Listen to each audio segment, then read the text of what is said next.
Hello and welcome to Newswire. I'm Ayza Omar. Nothing is agreed until everything is agreed. These were the words of the US Special Envoy Zalmay Khalilzad after 6 days of peace talks with the Taliban in Qatar came to an end.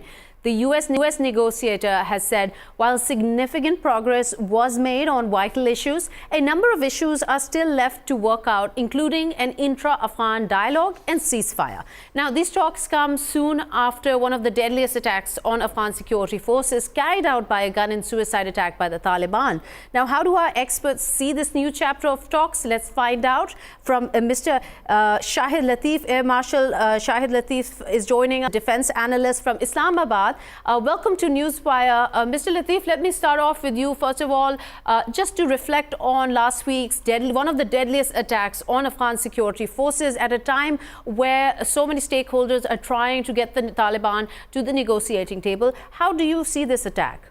Well, at the outset, I do not hesitate to say that it's been an astounding success for Pakistan, which was the leading player in trying to arrange this dialogue, and it has been happening for years. To begin with, it was the US that was trying for the last 17 years to somehow calm down the situation in Afghanistan, and for the last many years trying to bring Taliban on table so that they could hold a dialogue and finally return from Afghanistan. But that wasn't happening. But what do you think changed that finally got some kind of success in bringing them to start talking? What do you think changed?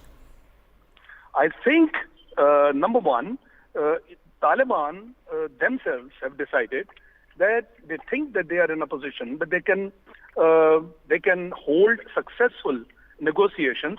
And whenever negotiations are held on a table, perhaps the party that feels that they are negotiating from a position of strength is the party that comes forward. This is what Taliban perhaps now smell and see. So I think it is the attitude of Taliban, and secondly, persuasive efforts by Pakistan, and happen at a time when they see victory, and that is the reason that Taliban are not negotiating with Afghan government at all. They are saying that their condition still holds, that after the Americans leave Afghanistan, then they will talk to Afghan government. So they think they are emerging from a victorious and strong position.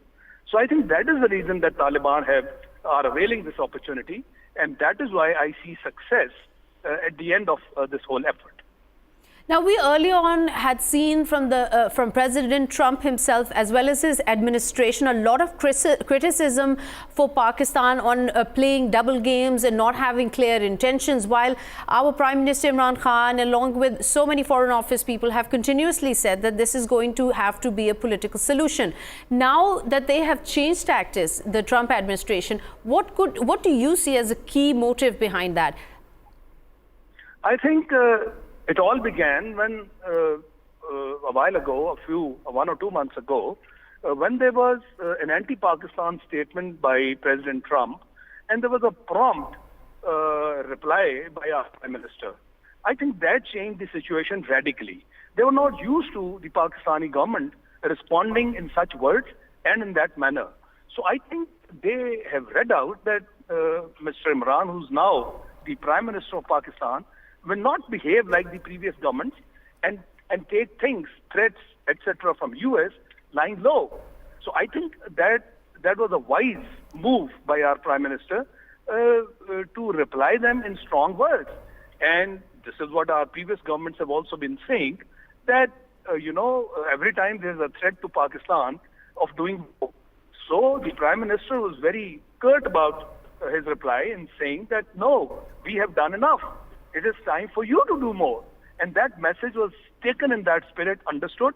And after that, if you saw, the language of the whole American team changed, led by their president, President Trump.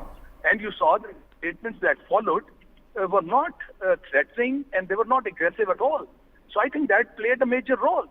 And after that, we have seen that the Americans have adopted very soft language and kind of attitude which should result in an amicable arrangement.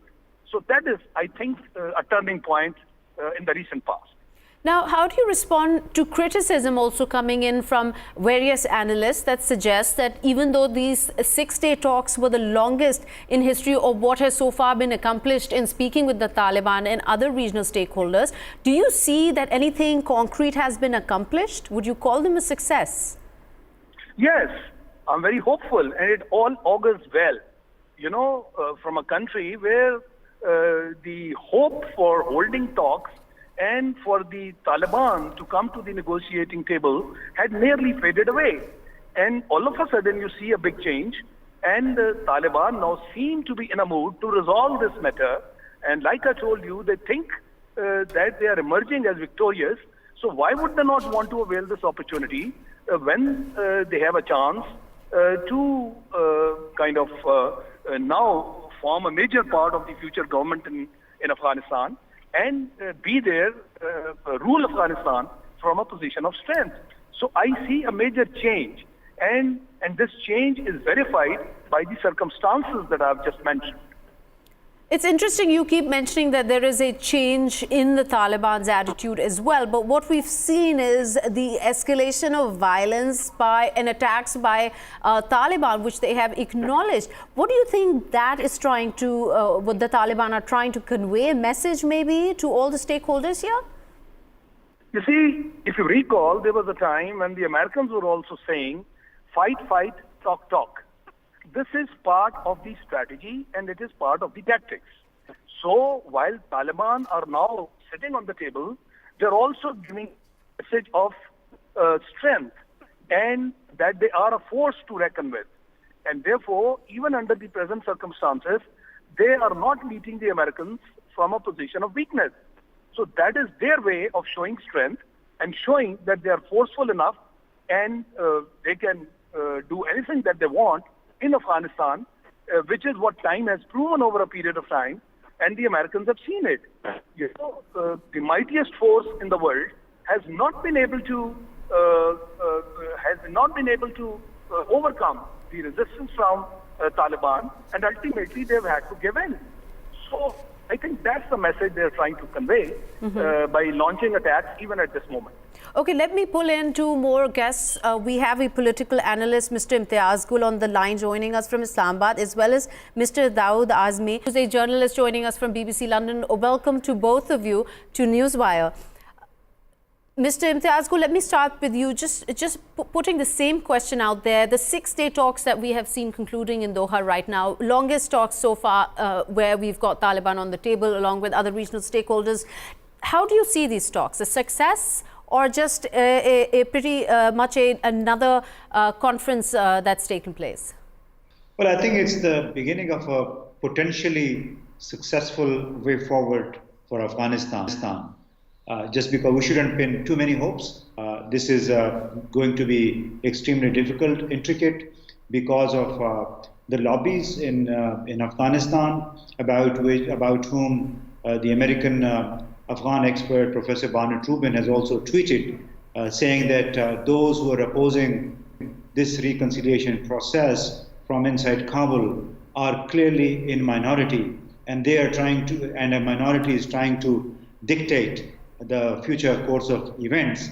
I think this suggests that these people, whoever is opposing these talks, have assumed the role of proxies of a geopolitical game that India might possibly be playing together with its proponents in Kabul. So that's going to be a very difficult path, way forward for the reconciliation process. However, we also have to keep in mind that the American government foots the bill of the entire government as well as the security forces, and it probably will have the final say. And this was manifest also, I think, from President Ashraf Ghani's address to the nation earlier today, in which he has said that we are fully on board and we will accept whatever is negotiated, and that the entire process basically has the endorsement of the Kabul government. One would hope that the Kabul government does endorse the entire process, despite all those noises, all those people crowing about a deal with an American deal with the what they say terrorist Taliban. So as a whole, the situation is optimistic.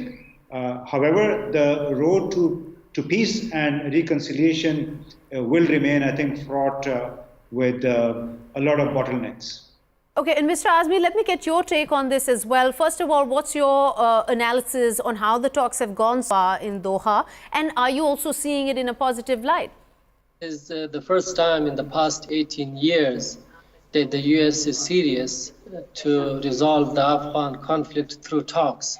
In the past, the U.S. officials have always insisted that we need to talk from a position of strength, we need to use our military might, but this time things are different. So this is one. Second, the talks in Doha, the office of the Taliban in Doha, this was opened in 2013, and now we are in 2019. And the purpose of that office was to facilitate the political settlement of the Afghan conflict.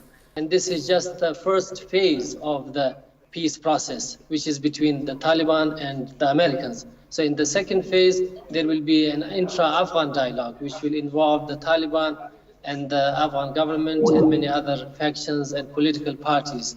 So that might be even more difficult and even more complicated than this one, because in the first phase, there are mainly two parties. And then there is the role of regional countries, including Pakistan, Iran, Russia, India, and China. So we haven't discussed that. And their role will also be important to facilitate the process, to use their influence and support the Afghan side and the Americans to reach a political settlement. So there are three dimensions of this process: the Americans, and the region, and the local, which is Afghanistan itself. So it is just the beginning of a peace process. We don't even have a peace process. It's just the beginning of talks to start a peace process. Okay, please, sorry to interrupt you there, but very quickly, Mr. Gul, do you see that the sticking point that is been the release of Taliban prisoners and the timeline of the withdrawal of foreign forces from Afghanistan, or do you feel that maybe this is a bit of a pretense? There's a other bigger reason that we're not really seeing. I don't think, and it's not my view, but it's the view from the Taliban sources, whatever we have heard from them, that the major sticking point is the withdrawal of the US troops and the deadline for it. Right now, I think the US is very reluctant in giving away any deadline which they think might then trigger another onslaught on Kabul, on the National Unity Government. And that's because the Americans are also not very sure whether once they give the deadline, whether the Taliban will stick to their promise of not escalating violence. So this is a big worry, not only for the National Unity Government, but also for the Americans. And what we understand is that this remains the major sticking point. However, we should not be despondent. We possibly will soon hear good news on this front. Once I think the Americans are satisfied that the situation is now ripe for putting the Taliban across the table to the National Unity Government for the intra-Afghan dialogue. And this is what the Taliban are saying, that once the US troops pull out, or once they get the deadline, the next phase will be then the rest of the situation will be handled by the Afghans themselves and not by the foreigners. Right. And Mr. Azmi, how do you see the pull-out or down of troops, US troops, NATO forces there? There are concerns that the drawdown will actually strengthen the Taliban and they will not stick to their promise. How valid do you think it is at a time like this, where we're seeing a lot of violence escalate in Afghanistan, in attacks being conducted by the Taliban against the Afghan security forces? Well, the attacks will continue from both sides until there is a ceasefire. There hasn't been an agreement on a ceasefire, or at least there is no date for the ceasefire. So as you rightly said, the Taliban's main demand has been the timetable for the withdrawal of foreign forces from Afghanistan. And we know that there has been some progress on this point. And then the second concern that the US has is about its own national security, because they don't want Afghanistan to become a national security threat for the Americans. And the Taliban have to ensure that they are not linked with Al-Qaeda or with other regional or international militant groups. So this is something that the Taliban need to prove. And then the third point is about the release, which is confidence building measure, and then the removal of names from blacklist of Taliban leaders. So there's another point that will come along the way. But when it comes to monitoring or implementation, so in every peace process, this has been the most difficult and most problematic part. Yes, they can agree on the table, they can sign a document, but then how to implement it, who ensures that it is implemented, who is the monitor for that, and who is the guarantor for that. So in that way, the region can play a more important role. Big powers like Russia and China and some Gulf countries and the neighboring countries like Iran and Pakistan, so they can help in the implementation phase of this deal, whatever deal there might be. But as I said earlier, these are very ages, and it will be a long process and complicated process. But if all sides are serious, the Americans, the Afghan government, the Taliban, and the regional players, so it is achievable and it is doable. This is the first time that there are positive signs from the region, from within Afghanistan and from the US, that this needs to be resolved peacefully and through talks. But I'm going to come back to the same point again, Mr. Gul, if you could just shed some light on this, that these talks have been going on since last year, since October. Many times they've met, but nothing concrete has come out. Like, not once have we come out with any kind of a report or statement from the Taliban or the US side where concrete steps have been laid out. Okay, this is the timeline, or this is what's going to happen. So once again, it seems like the same conversation is taking place, don't you think? The same conversation is taking place because the same situation has prevailed for the past 17 years. It has been a contest between a conventional insurgency mounted by the Taliban and, on the other hand, the United States and the Afghan National Security Forces.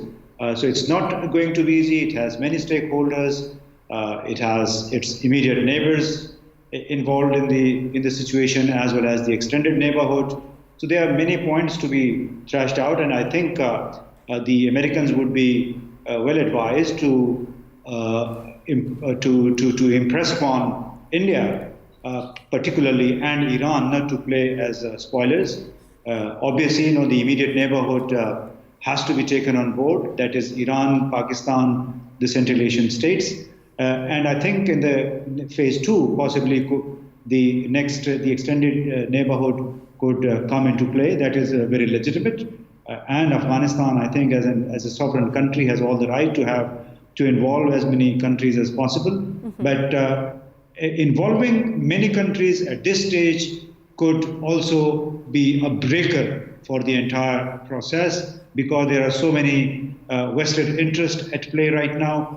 And I think this is what probably is holding the Taliban and the Americans from advertising, from publicizing what they have discussed so far. And I think we have seen whenever diplomacy has been conducted in front of the cameras, or media has been taken into confidence or taken on board, mm-hmm. then things do get haywire. They tend to get haywire. So I think all stakeholders, all interlocutors, I think, need to exercise extreme restraint and refrain from going before the media for announcing the nitty-gritty of their conversation. So, Mr. Azmi, do you feel like the same conversation is taking place as nothing concrete has come out of even these talks that have ended in Doha? Do you think that maybe this is for the sake of trying to come to a more concrete solution, that a lot is not being revealed to the public, that more of a conversation is taking place here than we understand? Well, they haven't reached a deal yet. there has been some progress on some key issues, including the withdrawal of the US forces or the timetable for the withdrawal. But there hasn't been any final decision made yet. So that's why Mr. Khalilzad went to Kabul to consult the Afghan government. And then he will also talk to authorities in Washington. And then he will come back to Qatar to meet the Taliban representatives. So the Taliban, in the same way, went to consult their leadership. So they have made some progress, but they haven't reached a conclusion on the key issues. So the key issues, as we mentioned earlier, including the timetable for the withdrawal of foreign forces. The second is how would the Taliban guarantee that they are not linked with Al-Qaeda or other groups, which can be a threat to the region or international peace. So the other point is about the removal of Taliban leaders' name from the blacklist. So for all these matters, the U.S. needs the cooperation of not only the Afghan government but other members of the international community if it wants to remove names of Taliban leaders from the UN blacklist. So it needs the approval of P5, the permanent members of Security Council. So Russia has to approve this, China, Britain, as well as the US itself and France. So it's a multinational process. So the Americans cannot resolve this on its own. It needs the cooperation of permanent members of the UN Security Council, as well as the regional players, including Russia, China, and India, and then the immediate neighbors like Pakistan and Iran. So that's the international aspect. But when it comes to Afghanistan itself, again, there will be issues of human rights, of election, of ensuring that the Taliban would not impose the restrictions that they had imposed when they were in power in the 1990s. So there's another debate that I'm glad you brought this up, Mr. Azmi. I'm sorry to interrupt you. I'm glad you brought this up because this is where I was going with the next question. Mr. Imtiaz, let me ask you this question about how the Taliban are seen by the Afghans themselves. Well, I think it is up to the Afghans to decide, and there is no barometer to gauge as to how the majority of Afghans view the Taliban movement or Taliban militia. So I think this is precisely the objective for which they really need to thrash out all the issues before they agree on an interim setup, which eventually could lead to general elections in which all Taliban factions could also participate. So it's very difficult right now to say as to how much support do the Taliban enjoy within the population. One thing is, however, it's clear that they have inflicted heavy losses. They have bled the country. They have kept the country on tenterhooks despite major NATO, US, and Afghan security forces operations. So they are a legitimate stakeholder if you look at what they have achieved in the 17 years. China, Russia have also acknowledged them as equal stakeholders. And I think it's very difficult, meanwhile, to ignore them. However, there still remains a very deeply entrenched lobby inside the National Unity Government, within the Afghan security establishment, which is totally opposed to the Taliban, any deal with them, because they consider them as terrorists. So I think this will be another sticking point and a potential jeopardizing factor as far as the peace and reconciliation process is concerned, and as far as its success is concerned, because as long as you have lobbies within Afghanistan, within the security establishment of Afghanistan, which are ideologically opposed to the Taliban, it will be very difficult to reckon with the sort of lasting peace there. And for that, let me welcome another guest who's just joined us.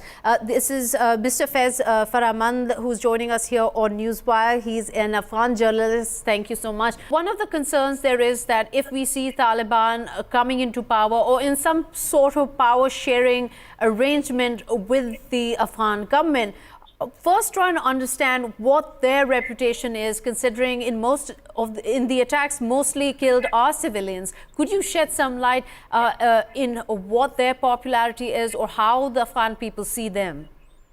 Okay, thank you. The popularity of the Taliban, if we the people or the international community, they accept or they do not accept, the Taliban is now not a small group in a country.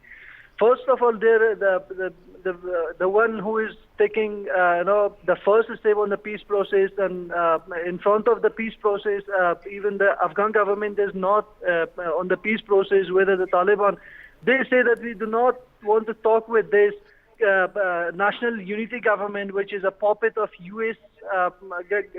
United States of America.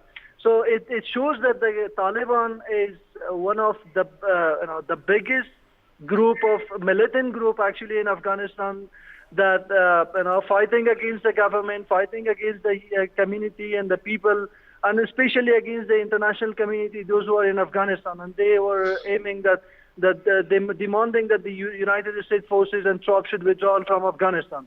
The popularity of the Taliban is not that much, but they're one side of the issue in the continuous war in Afghanistan. So the people and the government and the common people of Afghanistan, we want them to stop this war and end this 17 years continuously war with the United States and the national security of Afghanistan. But Mr. Farahmand, there are various reports that say that the Taliban control anywhere between 50 to 70% of Afghanistan. Now, how much of this gives them leverage in these peace talks, and even in the future, how these peace talks will evolve into concrete steps? Isn't that a significant area to have control over? Whatever the news is coming, 50 to 70% of the area of Afghanistan and the land of Afghanistan is controlled by the Taliban. In fact, I believe that more than that report, whatever you have stated, is under the control of the Taliban as of now. And this it shows that the Taliban is getting more power and have control all over most of the country.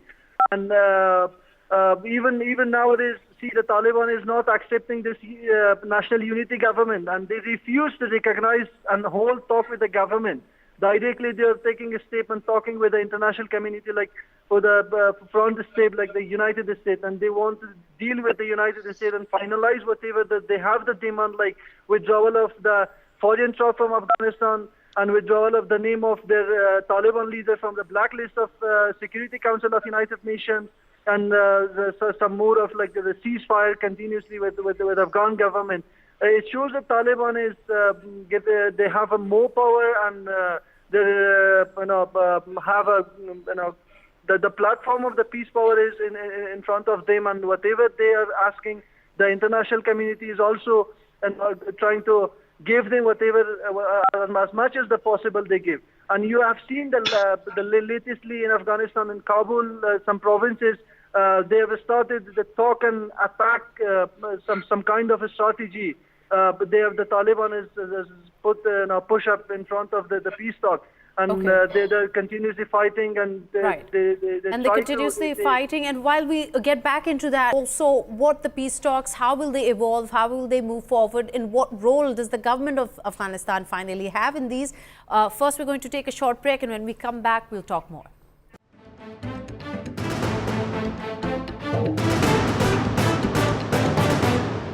Welcome back to Newswire. And with that, I'd also like to welcome another guest who's joining us here. Major General Ijaz Awan is a defense analyst who's with us from Islamabad. Welcome to the show.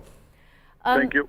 Let me ask you this about how the Afghan government's role, in your opinion, do you see that maybe it's been marginalized as these peace talks concluded in Doha? Once again, we've seen that voice missing completely from this conversation. How do you see their role? Well, I think it was expected, because I don't take Afghan government, union government, as an independent sovereign government. It was an extension of the American coalition forces present there, or an American forces present there in Afghanistan. So whatever America decided to do, they have done it. They got into the negotiations with Taliban directly, and automatically the consent of Afghan, because they are completely dependent on them financially. They are not the representative of the people of Afghanistan as it should be in a democratic process. So I think they had no option but to accept what has happened. Now, we're still struggling to understand whether these peace talks can be considered as a success, because nothing new seems to have come out. Nothing has been confirmed from either side, whether there is a timeline.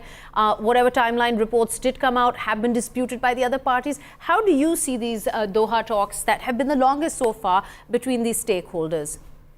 Well, I take them as a success because of two things, because two principal decisions have been arrived at. One, that America has decided to pull out of Afghanistan. They do not intend staying there indefinitely or even for a longer period. It could be less than 18 months. So that agreement is a principal agreement. And then the Afghan resistance forces, they have been contacted directly and they have agreed to cease fire. So when they agreed to cease fire and they accept the withdrawal terms and conditions, their prisoners are being released. So I can say that the dialogues are close to a success, if not completely succeeded. Now, intra-Afghan dialogue or the engagement of different ethnic communities, that is well to be arrived at, which is, of course, very decisive thing to do for a lasting peace in Afghanistan. But the main irritants have been removed. Okay, and Mr. Farahmand, let me pull you in. As we were talking about, and lots of experts have commented on this as well, while the intra-Afghan dialogue remains very important, but can you see, and being an Afghan and having reported on this, this 17-year war has not just been going on with outside forces. This is an internal matter as well. Can the Taliban ever come to terms or see face-to-face with any form of other government that might come into power, especially considering the presidential elections are coming up in July? The Doha peace talk has, given a continuous optimism to the peace process of Afghanistan. But when we see the talk of the long talk, it means the discussion is sensitive and important stage, and the participants are getting closer to the positive result in Afghanistan, in the peace process of Afghanistan.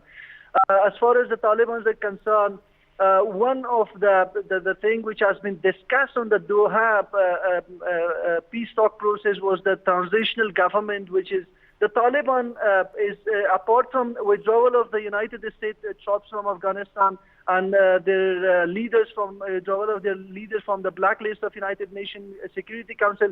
One more thing which Taliban is want to assure that especially from the United States side, to assure them that in the upcoming government, which is after the election of Afghanistan, we have seen we're on a stage of presidential election on the after 3 to 4 to 5 months. We have the Taliban want to assure them from the international community what is their role in the upcoming government, whether they're coming as a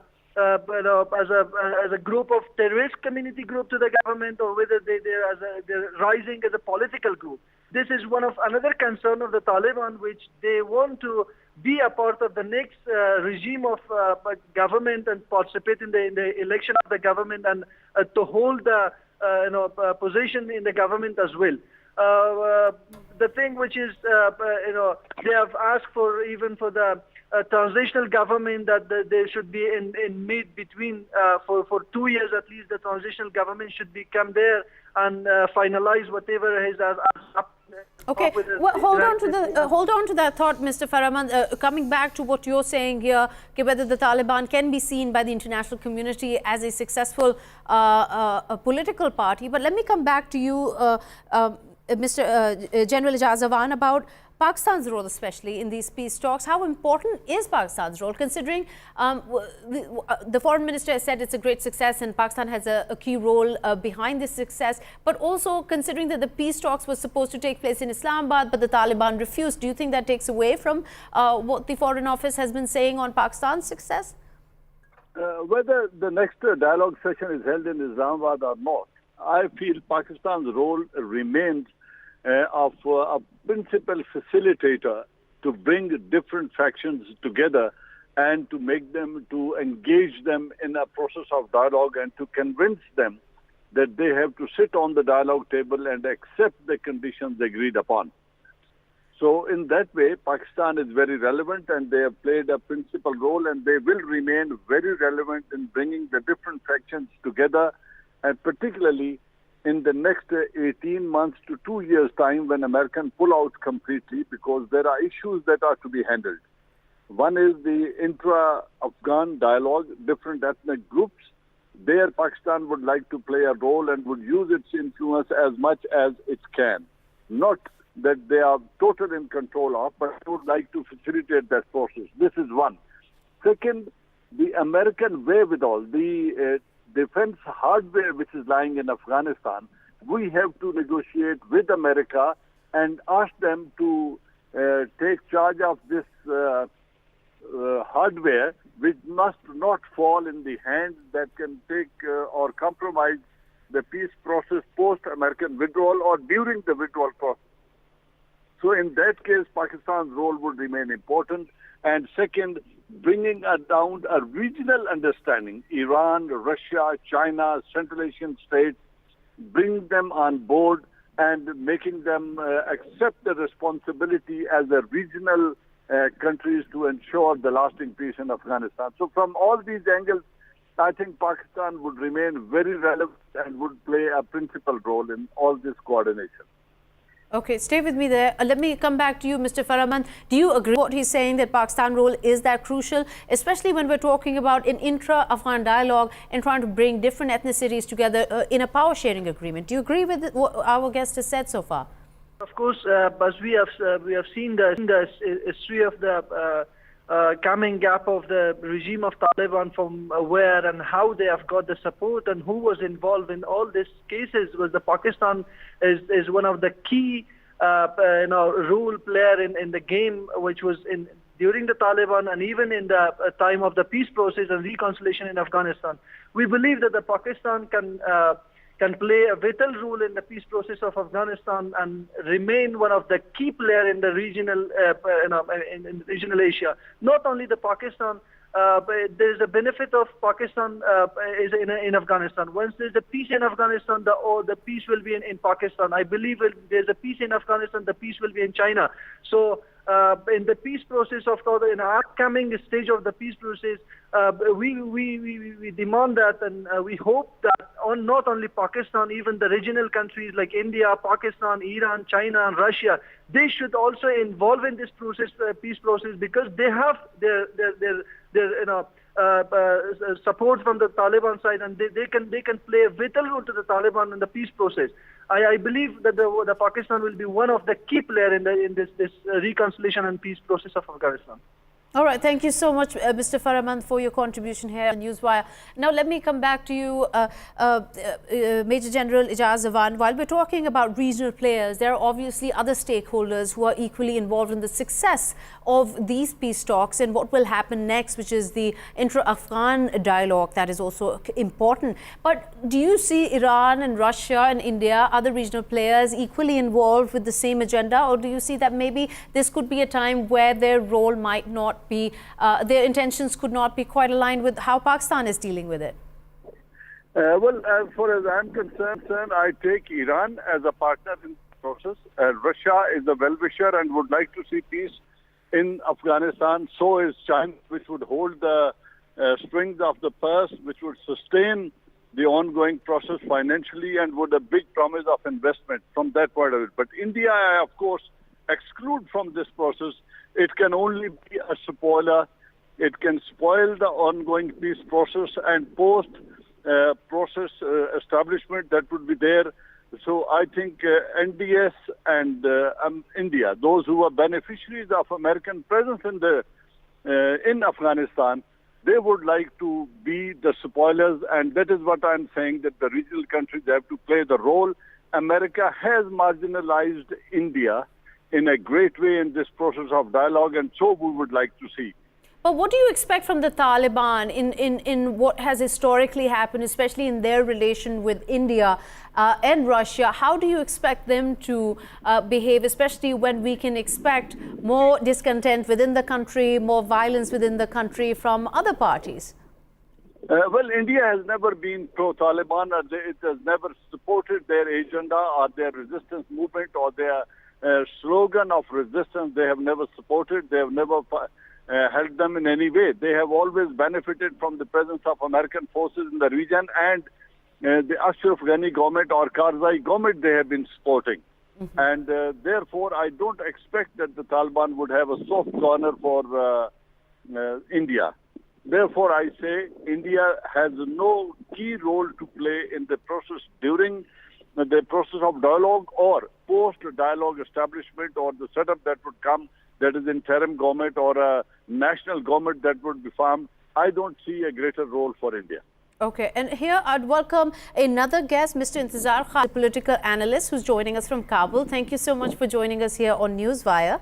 Mr. Khadim, if I were to ask you the same question we were asking Major General Awan, was that the regional players, the regional powers involved in the success of these peace talks, how do you see India's role transforming or expanding into the coming weeks? Well, not only India, but China and Russia has been ignored in the last 15 years in the reconstruction and development process of Afghanistan. Recently, just Donald Trump called upon the Indian Prime Minister Modi that they should not be showing us only the library they have made in Afghanistan. I'm not sure someone used it or not, which was a disgusting thing because I criticize the American government for not letting the Indian government to be playing a positive role, a robust role, in dynamic role. So still, it's unclear that what role India will be playing in the Afghan peace process, but that's necessary because when we talk about the regional power role in the Afghan government, it means that India is part of that. But this is necessary that how we can play that role, how Indian government's intervention could be different from past. What could be the modality which will benefit the Afghan government in the Afghan peace? So it is necessary. It's a regional power, but we do not know how that come, where they can play, what could be the positive result, and how we can move on from today to the next session. So while regional powers have always been part of the larger conversation going on about how these peace talks will move forward, but what we've learned in these past 6 days of peace talks in Doha was there were two key issues: the withdrawal, the timeline of the withdrawal of foreign forces, and also holding of ceasefire. Now let's talk a little about the ceasefire factor here. How realistic is this goal? Do you think the Taliban can hold to that side of the deal if it materializes in its finality? Well, ceasefire is the cardinal principle or foundational stone for a stability in negotiation and peace. While the Afghan government is fighting against Taliban, and Taliban are just staging very violent attacks over the Afghan government and the international forces, there's no mean that they can sit on the table and then say at the same time talk peace and negotiation. When we talk about the regional power from its name, it's quite obvious. When we call it power, they have their own play in the game. That's why it's necessary that when we call ceasefire, it is necessary that we have to define ceasefire first. The first ceasefire which happened in Afghanistan, it was quite ad hoc. It was unsystemized and unplanned. Next time, the Afghan government, the international community, including the American government, and also the Taliban would like to engineer a way out of the ceasefire which will benefit the larger process of peace negotiation. It's realistic, it's necessary, and it's indivisible part of the peace negotiation process. But now, how long that could be? What would be the play of the international community, including the American government? Mm-hmm. And now, one of the necessary part is that the Afghan government and the Taliban should sit face to face. They have to talk together, and after that, the ceasefire will be announced, because it's not unilateral act. Taliban will announce a ceasefire, but as long as the Afghan government is not agreeing on that or approving the ceasefire, there will be no ceasefire. That's why Khalilzad and the American government were stressing that the Taliban and the Afghan government should sit together face to face and agree upon a certain number of measures that they can drive them back to the peace and negotiation process. All right, and Major General Awan, let me quickly bring you to your last question here as we're out of time. Mullah Baradar was released from a Pakistani prison last year, and then now we're seeing him being appointed as a new political chief by the Taliban. Do you see there are also analysts who say that Mullah Baradar that this is being seen as a positive move, as he's also someone who would favor peace and stability in the region. What's your take on it? Do you agree with this? Or do you also could you comment whether this is just was this just a confidence building measure on part of Pakistan?